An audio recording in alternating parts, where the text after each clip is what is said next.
qalbii keessan garasa kaasa yaada keessan garasa nagaa koo hundee jireenya amanannaa koo Yesuus naaf qabeenya nagaa koo hundee jireenya amanannaa koo Yesuus naaf qabeenya nagaa koo hundee jireenya amanannaa koo Yesuus naaf qabeenya nagaa koo hundee jireenya amanannaa koo Yesuus naaf qabeenya nagaa koo hundee jireenya amanannaa koo Yesuus naaf qabeenya ansi wajjin nanoli gala turangadhisu hundi jiraates akka nagaa keetti nan boqochiisu baay'eeyoon taa'ee hamma muraasa argeera jaaniin qabeenya saaraa beekumsa faana Yesuus kan keenya gaaniin nagaa koo hundee jireenya amanannaa koo Yesuus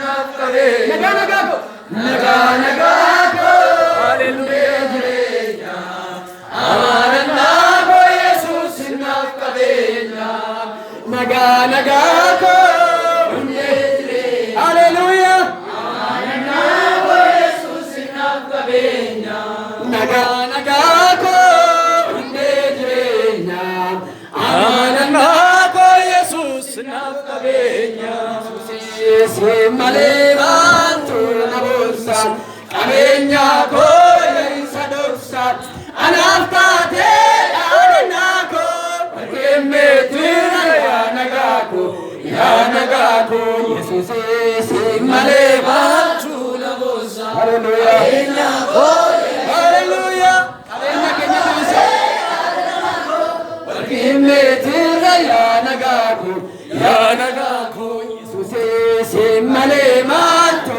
na boonsa qabeenya koo isa dhoksa anaaf taatee dhaadannaa koo walqeemmeetiin yaa nagaa koo Yesuus si malee baantu na boonsa qabeenya koo isa dhoksa anaaf taatee dhaadannaa koo walqeemmeetiin yaa nagaa koo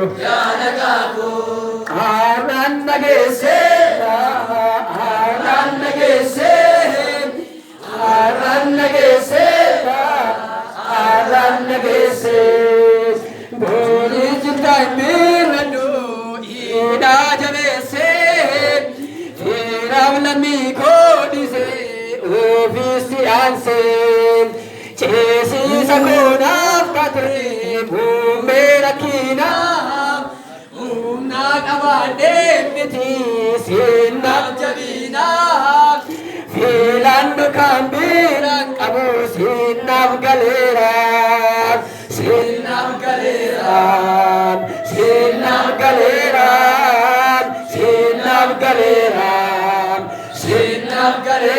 Yesus si mare maltu na bonsa qabeenya koo isa dhoksa anaaf taatee dhaadannaa koo walqeemmeetiin yaa nagaa koo Yesus si mare maltu na bonsa qabeenya koo isa dhoksa anaaf taatee dhaadannaa koo walqeemmeetiin yaa nagaa koo Yesus barabaraan gooftaa inni qabeenya kooteedha sagalee keessa ol fuudhame inni qabeenya kooteedha inni qabeenya kooti dhugaa Yesus qabeenya kee isaatti qabdu keessa hunduma sii caala hin ameen haleluuyaa Yesus qabeenya kee isa guddaadha lubbuu sii laate waan ta'eef ameen inni isa qabummoo jireenya qaba inni isa qabummoo abdii qaba inni isa qabummoo nagaa qaba inni isa qabummoo ulfina qaba Sigala teeffanna mootii nagaa maqaan kee eebbifamu.